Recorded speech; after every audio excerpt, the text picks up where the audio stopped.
Hi guys, welcome to our channel talks with Karthik. అందరికీ very very good morning. So IPL retentions నిన్న మనం మెసారేజ్ గురించి మాట్లాడుతాం. సో దీని తర్వాత నెక్స్ట్ టీమ్ ఏదైతే మనం మాట్లాడుతున్నామో ఈ ఐపీఎల్ 2005లో హైయెస్ట్ బడ్జెట్ ఏదైతే 110 crores ఉందో ఆ బడ్జెట్తో ఏదైతే వెళ్ళింది, వీళ్ళు చాలా అంటే చాలా సర్ప్రైజింగ్ బీట్ చేశారు. సో మళ్ళీ ఏం చేశారు ఏంటి అనే దాని గురించి ఇన్ డీటెయిల్గా మాట్లాడుకుందాం. ఇందులో ఏంటంటే నేను మోస్ట్ ప్రాబబ్లీ నా ప్లేయింగ్ 11 ఎవరెవరు ఉంటారో అని నాకు అనిపిస్తుందో కూడా నేను చెప్తాను.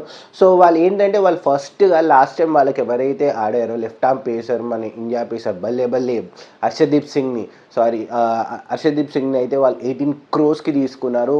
ఎస్ఆర్హెచ్ కూడా చాలా ట్రై చేసింది హర్షదీప్ సింగ్ని తీసుకుందామని, లేదు మాకు హర్షదీప్ సింగ్ కావాలని చెప్పి కింగ్స్ పంజాబ్ వాళ్ళు అయితే ఆర్టీఎం ఆప్షన్ యూజ్ చేసి తీసుకున్నారు అనమాట.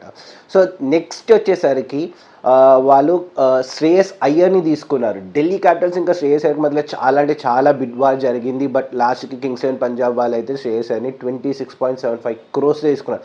నేను ఎప్పుడైతే సెట్ 1 ఇంకా మార్కీ ప్లేస్ సెట్ 1 ఇంకా సెట్ 2 రిటెన్షన్స్లో ఉన్నా నేను అప్పుడే చెప్పాను అనమాట, పక్కా సెట్ 1 నుంచి కింగ్స్ పంజాబ్ వాళ్ళు ఇద్దరిని తీసేసుకుంటారని చెప్పి. అందులో వాళ్ళు తీసుకుంది ఎవరినో కాదు, మన హర్షదీప్ సింగ్ని ఇంకా శ్రేయస్ అని. తర్వాత వాళ్ళు ఏంటంటే చాహల్ని తీసుకున్నారు. చాహల్ కోసం 18 crores పెట్టి తీసుకున్నారు. చాహల్ ఇండియన్ టీంలో అంతగా ఆడట్లేదు మరి, నేను చాలాసార్లు చెప్తున్నాను, మళ్ళీ అదే పాయింట్ చెప్తున్నాను. అంతకైతే పర్ఫార్మెన్స్ బట్ ఐపీఎల్లో మాత్రం తను ఒక జెమ్. సో కింగ్స్ పంజాబ్కి ఏంటంటే వాళ్ళకి లాస్ట్ టైం హర్ప్రీత్ బ్రార్ అని ఒక స్పిన్నర్ ఉన్నారు. సో బట్ తనని కూడా తీసుకున్నారు. బట్ ఈసారి మాత్రం ఫ్రంట్ లైన్గా చాహలే ఉంటాడు. దీని తర్వాత వాళ్ళు ఆల్రౌండర్స్కి వచ్చేసి మార్కస్ స్టోనీస్ని తీసుకున్నారు 11 crores. తను కూడా ఒక మంచి పేసర్, తనకు ఒక డీసెంట్ అమౌంట్ వచ్చిందని చెప్పాలి. బట్ నాకు తెలిసి అయితే తనకు కొంచెం ఎక్స్పెన్సివే అని చెప్పాలి, ఎందుకంటే తను లాస్ట్ టైం ఎల్ఎస్జీకి అంతా ఆడలేదు, లక్నో సూపర్ జైంట్స్కి. మళ్ళీ ఈసారి ఏం చేస్తారు ఢిల్లీ క్యాపిటల్స్కి ఉన్నప్పుడు మాత్రం ఒకసారి వాళ్ళు లాస్ట్ బిఫోర్ 2 years బ్యాక్ మాత్రం వాళ్ళ ఫైనల్స్ వరకు వెళ్ళడంలో స్టోనీస్ బాగా అంటే బాగా హెల్ప్ చేశారు. తర్వాత సర్ప్రైజింగ్ ఏంటంటే వాళ్ళు 4.2 crores గ్లెన్ మ్యాక్స్వెల్ని తెచ్చుకున్నారు. గ్లెన్ మ్యాక్స్వెల్ ఆల్రెడీ కింగ్స్ పంజాబ్కి ఆడాడు కానీ అంతగా ఆడలేదు, బట్ లాస్ట్ టైం మాత్రం చాలా అద్భుతంగా ఆడాడు అనమాట. గ్లెన్ మ్యాక్స్వెల్ ఇంకా సోనీస్తో ఏంటంటే వీళ్ళిద్దరు కలిపి మధ్యలో ఒక లైక్ మనకు ఒక 6 overs వేయగలుగుతారు అనమాట. సో అదొక అడ్వాంటేజ్ అని చెప్పాలి ఎవరికి, మన కింగ్స్ పంజాబ్కి. బ్యాటింగ్లో మాత్రం ఇద్దరు సూపర్. సో ఇద్దరు మెయిన్ ప్లేయింగ్ 11లో ఉంటారంటే మోస్ట్ ప్రాబ్లీ వాళ్ళు అవైలబుల్ ఉంటే మాత్రం చాలా ఉంటారు. దీని తర్వాత వాళ్ళు ఎవరైనా తీసుకున్నారు, విష్ణు వినోద్ తీసుకున్నారు వికెట్ కీపర్.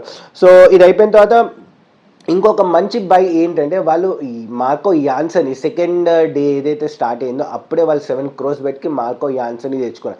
తిను కూడా లెఫ్ట్ హ్యాండరే, మొన్న జరిగిన ఆస్ట్రేలియా సిరీస్లో చాలా అద్భుతంగా బ్యాటింగ్ ఆడారు. సో వాళ్ళకి ఏంటంటే 4 overs వేసే ఒక బౌలర్ ప్లస్ ఒక 15 to 20 runs లోవర్ మిడిల్ ఆర్డర్లో కొట్టే బ్యాట్స్మెన్ కూడా మార్కో యాన్సన్ రూపంలో వాళ్ళకైతే దొరుకుతారు.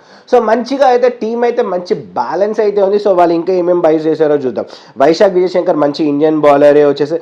జాస్ ఇంగ్లీష్ ఎవరైతే మన ఆస్ట్రేలియా వికెట్ కీపర్ ఉన్నా తను కూడా వచ్చారు. తను అంటే ఒక బ్యాకప్ వికెట్ కీపర్గా అంటే ఎందుకంటే ప్రభు సింహన్ వాళ్ళు ఎవరైతే రిటైన్ చేసుకున్నారో 5.5 crores పెట్టి, సో తనని అయితే వాళ్ళు ఆడిస్తారు అనుకుంటా.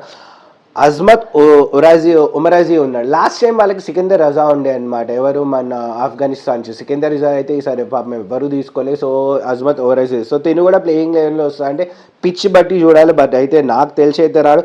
ఇంకొకటి ఏంటంటే వాళ్ళు పేస్ బౌలింగ్లో ఏంటంటే వాళ్ళు లాకీ ఫర్గ్యూసన్ని తీసుకున్నారు. లాకీ ఫర్గ్యూసన్ చాలా మంచి పేస్ ఉంటుంది, చాలా అద్భుతంగా మొన్న మధ్యనే మనకి హ్యాట్రిక్ కూడా తీశాడు, డబల్ హ్యాట్రిక్. సో తను కూడా ఒక మంచి బై అనే చెప్పాలి. ఇంకా మన రూర్కీ ప్లేయర్స్ కూడా చాలా మంది తీసుకున్నారు. ఎస్ ఠాకూర్ని కూడా తీసుకున్నారు last time Delhi Capitals. So వాళ్ళ ఏంటంటే వాళ్ళ పేస్ బౌలింగ్ అనేది ఒక సెట్ అనిపిస్తుంది అన్నమాట. సో పేస్ బౌలింగ్ వచ్చేసరికి Harshdeep, Marco Jansen, Lockie Ferguson, S Thakur, ఇంకా మనకు వచ్చేసరికి అజ్మత్ ఓవర్సీ. సో వీళ్ళందరిలో మళ్ళీ ఎవరు ఆడతారు, హర్షదీప్ అయితే పక్కా ఉంటాడు ప్లేయింగ్ 11లో, మార్కో యాన్సన్ కూడా ఉంటాడు, ఇంకోటి Lockie Ferguson depending upon the pitch, ఇంకోటి 4 foreigner ప్లేయర్స్.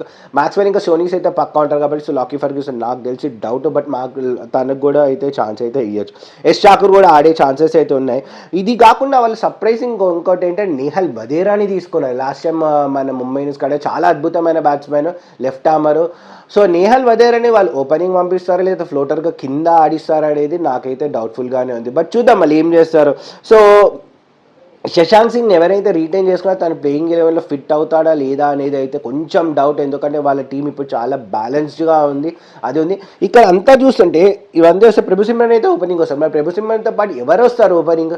నిహల్ వదేరానే పంపిస్తారా, లేకపోతే మన ఢిల్లీ క్యాపిటల్స్కి ఆల్రెడీ ఓపెనింగ్ వచ్చిన మార్కస్ స్టోనీస్ని పంపిస్తారా అనేది నాకైతే తెలియదు. సో ఇదే అనమాట ఓవరాల్గా వాళ్ళు చూసుకుంటే. సో వాళ్ళు ఏంటంటే టీం మొత్తం బ్యాలెన్స్డ్గా ఉంది, బౌలింగ్ బ్యాలెన్స్గా ఉంది, కెప్టెన్సీ ఎట్లా సేర్ చేస్తాడు, సో బ్యాలెన్స్గానే ఉంది, అంతా ఓకేగా ఉంది. ఓపెనింగ్ ఒక్కటే కొంచెం కన్ఫ్యూజన్ ఉందన్నమాట. నాకు తెలిసి ఓపెనింగ్ ఎవరు వస్తారు మీకేమనిపిస్తుందో కమెంట్లు అయితే చెప్పండి. సో నా ప్లేయింగ్ 11 వచ్చేసి వాళ్ళ దగ్గర ఎలా ఉంటుందంటే, జస్ట్ సెకండ్, నా ప్లేయింగ్ వచ్చేసరికి ఓపెనింగ్ వచ్చేసి ప్రభు సింహన్, జాస్ ఇంగ్లీష్ రావచ్చు, నిహల్ వదేరా ఓపెనింగ్ రావచ్చు, శ్రేయస్ అయ్యర్ 1 డౌన్ వస్తాడు, సో తను అదే ఆడతాడు. ఇండియన్ టీంకి కూడా తను గెట్ బ్యాక్ ఇవ్వాలనుకుంటాడు కాబట్టి T20 ఇంకా ఓడిఎల్స్, సో తనైతే అక్కడ. దాని తర్వాత స్టోనీస్, మ్యాక్స్వెల్, దాని తర్వాత నేహల్ వదేరా ఫ్లోటర్, అంటే ఓపెనింగ్ అనేది రావచ్చు, లేదు ఇక్కడ నుంచి, లేదు ఇక్కడ ఏంటంటే శశాంక్ సింగ్ యూజ్ చేయొచ్చు. దాని తర్వాత మార్కో యాన్సన్, హర్ప్రీత్ బీర్ కానీ చాహల్ కానీ, లేదు ఇద్దరిని ఇచ్చవచ్చు. హర్షదీప్ సింగ్, ఇంకోటి ఎస్ ఠాకూర్. వాళ్ళ ఇంపాక్ట్ ప్లేయర్స్కి వచ్చేసరికి నాకు తెలిసి వైజాగ్ విజయ్ కుమార్ ఇంకా కుల్దీప్ సేన్ ఇది ఉంటారు. సో ఇది నేను అనుకుంటున్న మన కింగ్స్ 11 పంజాబ్ వాళ్ళ స్క్వాడ్. మళ్ళీ మీకేమనిపిస్తుంది, వాళ్ళ ప్లేయింగ్ 11 ఎవరు ఉంటారు, వాళ్ళ సర్ప్రైజింగ్ బైస్ మీకేమనిపించిందో కమెంట్లో చెప్పండి. ఇంకొకటి ఏంటంటే వాళ్ళ టీం మొత్తం సెట్ అయిపోయింది. 25 ఫార్ ప్లేయర్స్ ఎవరైతే కావాలో వాళ్ళందరినీ వాళ్ళు తీసేసుకున్నారు. ఇంకా వాళ్ళ దగ్గర నాకు తెలిసి 50 lakhs ఏమో బడ్జెట్ అయితే ఇంకా ఉందన్నమాట. సో అది కింగ్స్ 11 పంజాబ్. ఈసారి అయితే ఆన్ అన్ యావరేజ్ ఆఫ్ 10 తీసుకుంటే వాళ్ళు 9 ఇవ్వచ్చు వాళ్ళ ఆప్షన్కి. సో మళ్ళీ వాళ్ళు ఎట్లా పర్ఫామ్ చేస్తారో చూద్దాం. వాళ్ళ కొత్త కోచ్ రికీ పాంటింగ్ అని కొత్త కెప్టెన్ శ్రేయస్ అయ్యర్, ఇద్దరు కెప్టెన్ ఇంకా coach are like 2 pillars of team. So వాళ్ళిద్దరు నాయకత్వంలో మళ్ళీ కింగ్స్ 11 పంజాబ్ ఈసారి ఎక్కడి వరకు వెళ్తుందో చూద్దాము.